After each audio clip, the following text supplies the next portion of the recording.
Tonight on the world's first live daily queer evening news show. Tonight's news about the gay community and the news from an LGBTQ perspective.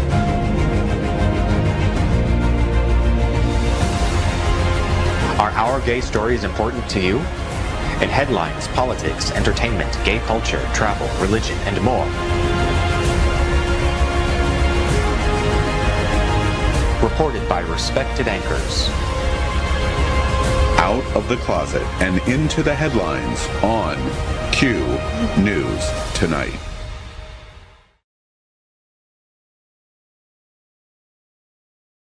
Anti-LGBTQ+ Texas representative resigns after getting 19-year-old staff member drunk and having sex with her.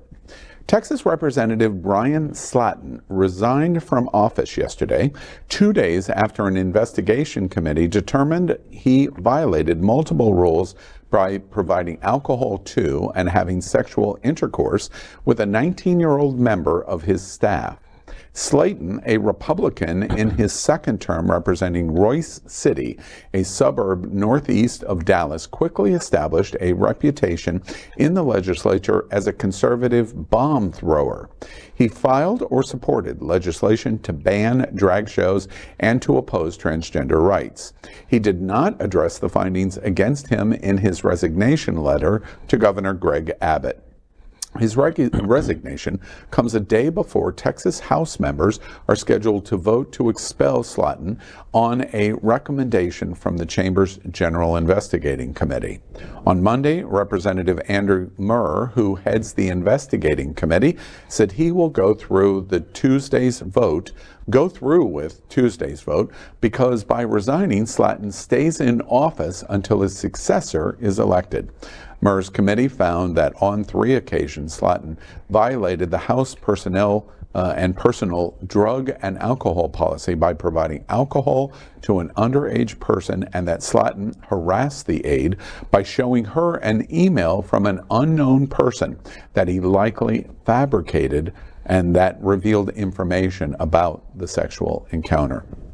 Well, certainly the ethical issue here is clear-cut, and I'm glad that the legislature has taken relatively swift action here. Of interesting note to me is in the resignation letter to Governor Abbott. He's presenting a letter to the governor to consider the situation. This representative has been one of the major voices against the drag community in Texas, and the justification, and he has talked about many times, is that drag queens are overly sexual in their content and are grooming children, meaning underage. And in this definition of the violation in the House rules in Texas, that's exactly what he was doing, is grooming someone that is underage. So the hypocrisy is absolutely crystal clear. The other person that I'm interested in what their reaction of the hypocrisy was Governor Bud Abbott, who has also been selling this message that drag is overly sexual and grooms children. And he accepts the resignation letter of somebody that does the exact same thing. Every accusation is a projection. Yeah. I mean, at the end of the day, a lot of times when you accuse someone, especially when politicians accuse someone of something, it inevitably means that they've done it themselves. Yeah. Yeah. I honestly think that not only are they accusing drag queens of this, they're accusing the LGBT community in general for being groomers and pedophiles, and and it's funny because a lot of those people, those same people who say those things, are doing it behind closed doors in privacy. You know, and to your point, this argument has been made, I've heard through my entire life, of the Catholic Church, which is the issue of selling the idea. The Pope is getting closer, but historically, through history of my lifetime, the Catholic Church's opposition as sin LGBT, and then the contradiction of all of the sexual violation going on into the church, which is exactly an example of the point that you just made. What always interests me is the people that hate. When they hate, usually from my experience, it's a reflection of what's going on inside of them. Why hate so much? You know, a minority group or someone different than you? And usually it has a reflection of what's going on inside of them. Absolutely. Yeah, I also found it really interesting that the letter didn't address the actual situation as you reported. So why, you know, what is it that they're trying to not do it officially? Or what are you trying to hide? What are you trying to hide? I mean, when it's all over already, I mean, that is the reason why he is resigning. Yeah, so, exactly. Yeah. RuPaul's voice to Congressman George Santos. Sashay away. O que aconteceu, maquiagem borrosa? Aconteceu, né, porque a bandeira desorganizadíssima, muita pouca gente, subúrbio, né, não é Rio, a bandeira não tem bofe nenhum, e tá cheio de travesti, eu quero bofe aqui de baixo, cadê vocês? Quero os bofes todos aqui. Você chega a se apresentar, você faz apresentações? Eu faço apresentação na 1140, em Jacarepaguá, faço em Cascadura, né, Egito, já fiz na Cabaré Casa Nova, em Centro, na Glória, né, e já fiz uma na Leboy. E o que você está achando do evento? O evento está bem organizado, gostei muito. Democratic Representative Robert Garcia trolled fellow gay freshman lawmaker George Santos yesterday with a meme the serial liar should understand. His Twitter post showed RuPaul's meme flashing Katara and suggesting George Santos to sashay away. Katara was Santos's drag name. Garcia, who represents California's 42nd district, didn't come for Santos just with the memes. Yesterday, he sponsored a resolution to have the Republican fabulist expelled from Congress. Garcia told reporters outside Congress Santos's continued pattern of fraud and deception is especially worrisome to our own LGBTQ plus community, and it's time we act and immediately expel him from Congress, end quote.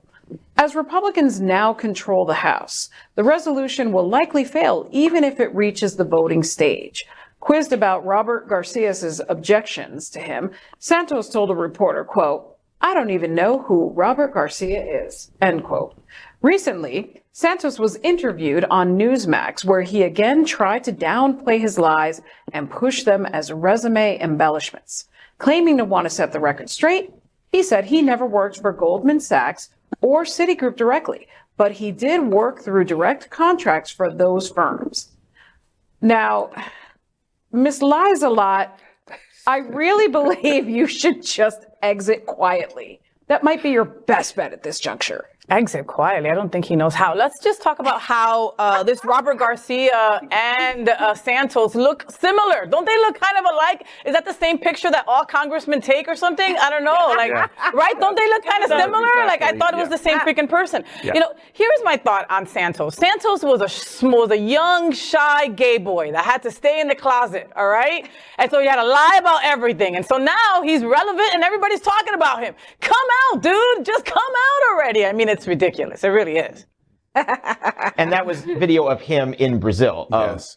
When the video that he said didn't exist, and the persona that he said did not exist back They've got him red-handed. There's all kinds of various forms of documentation. One word for you, sir. Yeah. Busted! You know, one thing that I will say is, first off, he's not a good drag queen. Let's get that off the table. I know a little on this subject. Drag queen, if it doesn't work for you, you can become a congressman. Yes, exactly. Alaska, run for office. Bianca, run for office. You know, the one thing I think is interesting about this story is this gay on gay hate. One congressman from California is calling for a petition to throw out another congressman from Long Island, from New York, out of Congress. Now, while we may think that that's funny, it really isn't funny. First off, I think is reflective of, wait, we want more representation. This is not the way that we get more and better representation. But beyond that, could you imagine there's no chance in the world that this will happen. First off, no chance in the world. Whether you love I was going to say DeSantos, whether you love Santos or hate Santos, It's not going to happen. Why? It's not going to happen because they will never be able to get a majority of votes in the House of Representatives. But even censure is difficult. Maybe they'll get censure, but removal is impossible. Okay. It just couldn't happen. But beyond that, you wouldn't want that. You just simply wouldn't want that. Think about what goes on in Florida. The Republicans have a supermajority. And what if Santos goes, I don't like Chevron Jones anymore. I want him out of the Senate. Let's have the Senate pass in majority to remove Chevron Jones. He was elected by his electorate in Miami-Dade County. The voters placed him in that position. And then a group of other elected officials from other districts get together and say, let's remove him. It's as anti-democratic as you can get. And frankly, in my opinion, the California congressman is as anti-democratic as you possibly can get. And unless there's a criminal action, which there is not, and maybe something. So lying is not a criminal action. Not a criminal action by any stretch. And in this situation, he's elected by the constituents in Long Island. They are the only ones that make the decision of who's going to be their representation in Congress, not other congressmen. So I will buy that, and hopefully in the next election, because they've been lied to, they will throw his butt right out. But I mean, and hope for the same thing in 2024 when Donald Trump runs for president of the United States. How much time does Ms. Liza Lott have on the? In 2024, 2 years. Okay. 2024, he'll be up again. I don't know what to. But I mean, it's so blatant what he's done that I think that it's not completely undemocratic to say you don't get to keep your seat if you lied to everybody. And you literally lied about everything. Nothing. You're not the person that ran. We don't even know if it's your real name. Kind of. We almost want to take it to that place of like, you're not who you said you are. And while I don't disagree with that, the whole story is completely sad, because where were the Republicans to fact check the situation when he's running in a primary? He won a Democratic seat. Yes. The Democrats lost that seat. Where were the Democrats to do the amount of investigation that and they I would did? disagree with you on the gay hate there, because we don't want to be represented as a community by someone who's a liar that's taken high office. Yeah. So I agree. Hate on like I'm all about, we shouldn't be hating on ourselves. There's been a lot of that controversy the last couple of weeks with Pride of Americas. But in this case, you're not representing any of us well. Yeah. You're actually going national to give us a bad reputation that we're not good people. Yeah. Lizzo defies Tennessee drag ban with iconic RuPaul's Drag Race queens.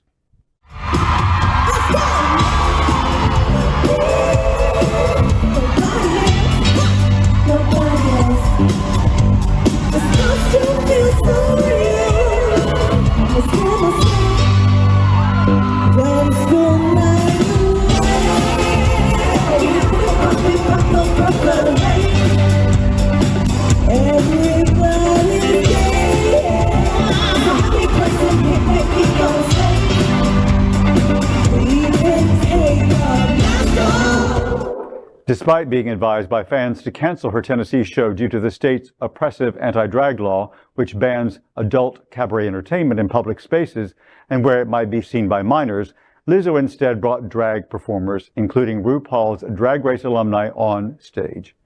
Taking to Instagram on Saturday, April 22nd, the About Damn Time singer proudly shared a range of moments from the night's colorful performance at her Knoxville show as part of the tour for her fourth studio album, Special. Iconic Drag Race stars, including Season 11's Vanessa Miss Vanjie Mateo, Season 10's Asia O'Hara, Season 10 winner Aquaria, and Season 13 runner-up Candy Muse, who has joined the cast of the upcoming All-Stars Season 8. Joined Lizzo on stage along with a whole host of local drag queens. The singer, who dazzled in a glittering green sequin jumpsuit that gave major Regal vibes, also gave a powerful speech saying that she was told by people on the internet to cancel the shows in Tennessee. They had valid reasons, but she wanted to go to the people who needed to feel this release the most. A fan who attended the show praised Lizzo's decision and said that bringing the drag queens out was, quote, one of the best parts of the night, end quote. Well, this just goes to show that Lizzo is fearless. I mean, she keeps breaking the mold of what is acceptable, and she's not going to hold back. About damn time. It's about damn time. This is what is speaking up. This is activism in a beautiful and colorful, what do you think about the lovely boycott way. philosophy that Lizzo specifically said, nope, going? What do you think? I think that's what an ally looks like. That's somebody who's putting their own neck out. It could have gotten canceled. She could have lost hundreds of thousands of dollars in the setup of that. And I think that she did the right thing. You can see the right thing from a mile away. And I think Disney could have a word about boycotts, because they've talked about, the religious right has talked about, you boycott Disney during gay days, and it's like, how well has that worked out? Yeah. Not much. But you also see a black woman standing up and doing what her culture's always done. She is not back down, and she's being a positive role model for everyone around her. I think that is a brilliant observation. We have so much to learn. I love Lizzo, first off. The body positivity thing is just beyond. And by the way, her reality show is fantastic if you haven't watched it. It is. I call her, a dance show. All big girls. All big girls. And tryouts to be It's just part of called her. Big Girl. Yeah. Big Girls. I think Big Girls. I'm totally watching that. It's fabulous. By the way, bad gay, it beat RuPaul for the first time in like the last 5 years as best reality. That's right. That's right. The Emmy, that's Lizzo right. beat RuPaul. I call this Lizzo's Law.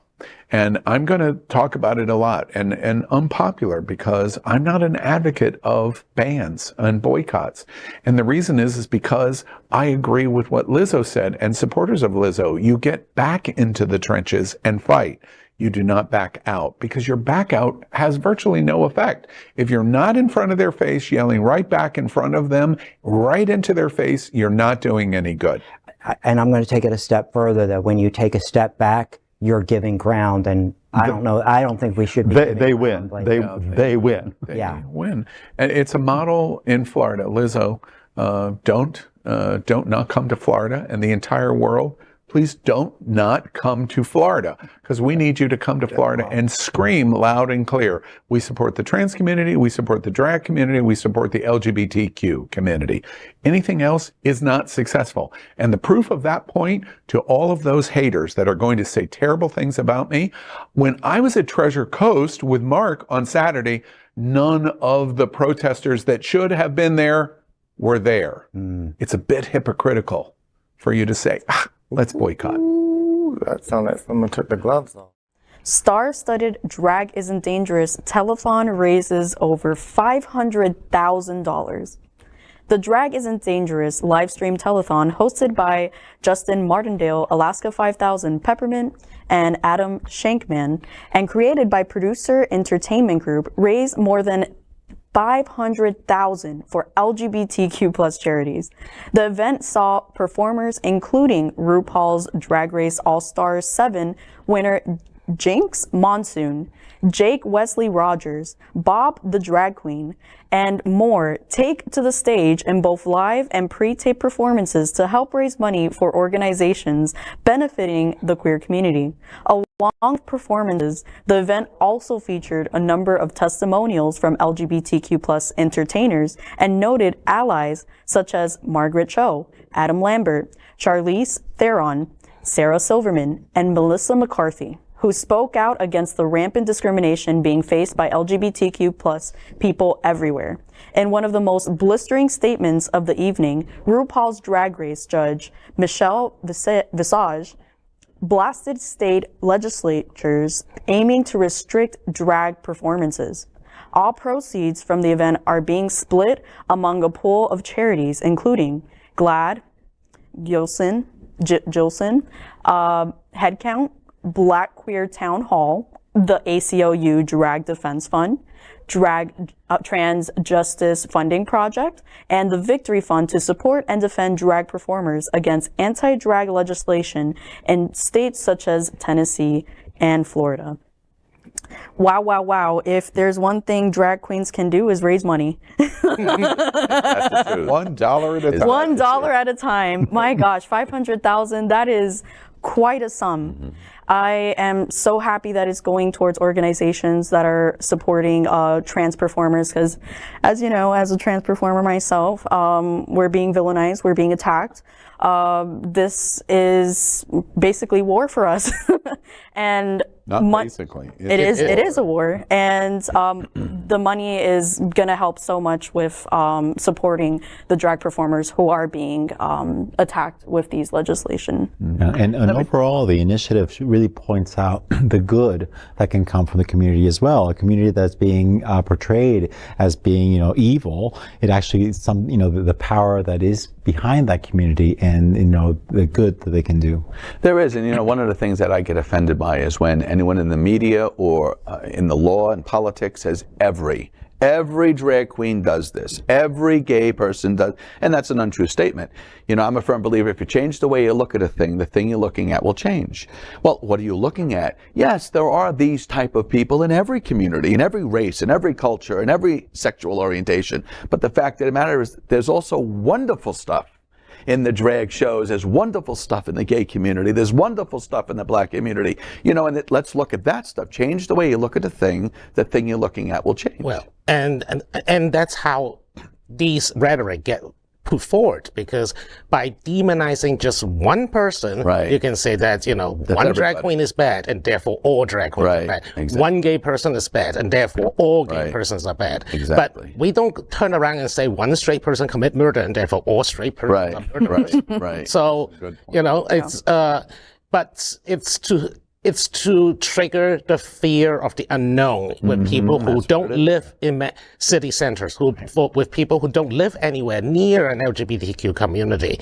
They paint this picture of a horror show, of debaucherous, Sodom and Gomorrah type of situation. I mean, trust me, Whitman, it's not that. Yeah. I wish. And to that point, I think interesting, because once you establish this is what they're doing, the required question is, why are they doing it? And in this instance with drag queens, in 1994, RuPaul went to VH1 and did that first talk show as a drag queen. And through the time of doing that talk show, you never read in the 1990s that RuPaul and the VH1 show that she was doing was grooming children. No, whether you liked drag or whether you hated drag, RuPaul, there was not opposition to RuPaul because she was grooming children. In the 2000s, as drag became more and more popular, leading up to Logo's launch of RuPaul's Drag Race.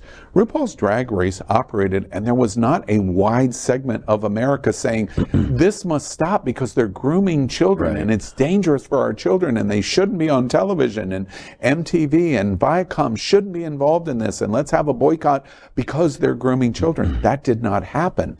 You might not have liked drag, or you might not have liked the LGBTQ community, but they did not make the connection to say you're grooming and destroying our children. Let me say, there is no connection. There really is no connection. I think what's happened in our society is the gay and lesbian youth and transgender youth are more comfortable to be more open and come out and share their orientation early. And I think society is getting scared of it. It's always been like that. It's just that back in the day, a gay man might not come out till he's 60, it was married with 2 kids. Now he can come out. So he lived his life living how he didn't want to. But today, because they're coming out so much earlier, I think there's a society fear of that. Well, what's causing that? Well, the drag queens must be forcing that on the kids. And it's not society. It's a small percentage that are doing it for power and money to hold on to control. That's what's causing the fear. One last thought before we move on. Bobby's got to jump in for the next story. I worked with RuPaul's Drag Race for a lot of years. 7 years I worked with RuPaul's Drag Race. I congratulate specifically at Producers Entertainment. I worked with him for years, David Chapontier, who runs a Producer Entertainment Group, which was behind this event. And I specifically call out Jinx Monsoon, the winner of All Stars. RuPaul's Drag Race had the most successful season in 2022 in history, 22-23, which was All Stars season 7, and Jinx wins it. Jinx is evolutionary in terms of someone that goes on and represents the drag community spectacularly in entertainment in so many different ways.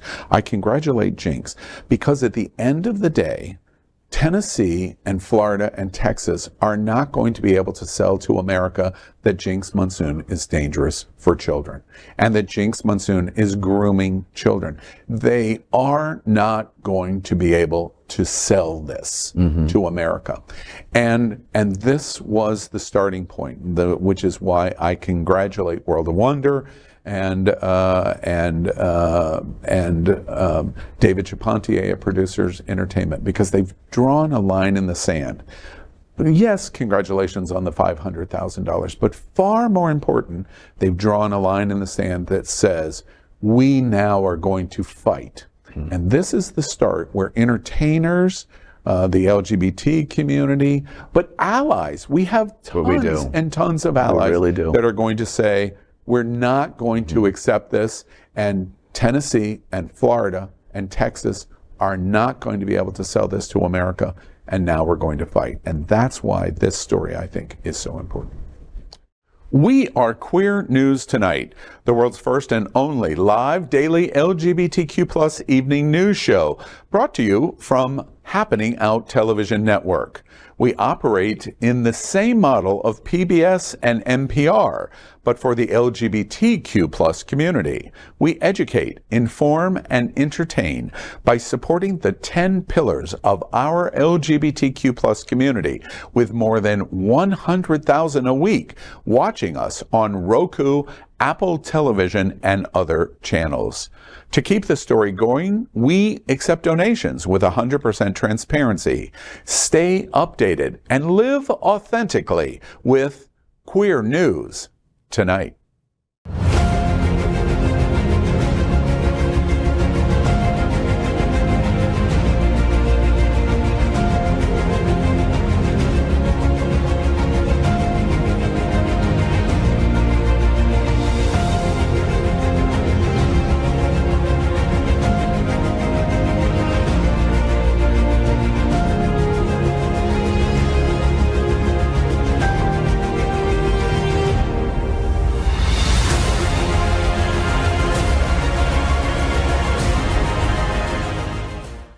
We are Queer News Tonight, the world's first and only live daily LGBTQ+ evening news show, brought to you from Happening Out Television Network.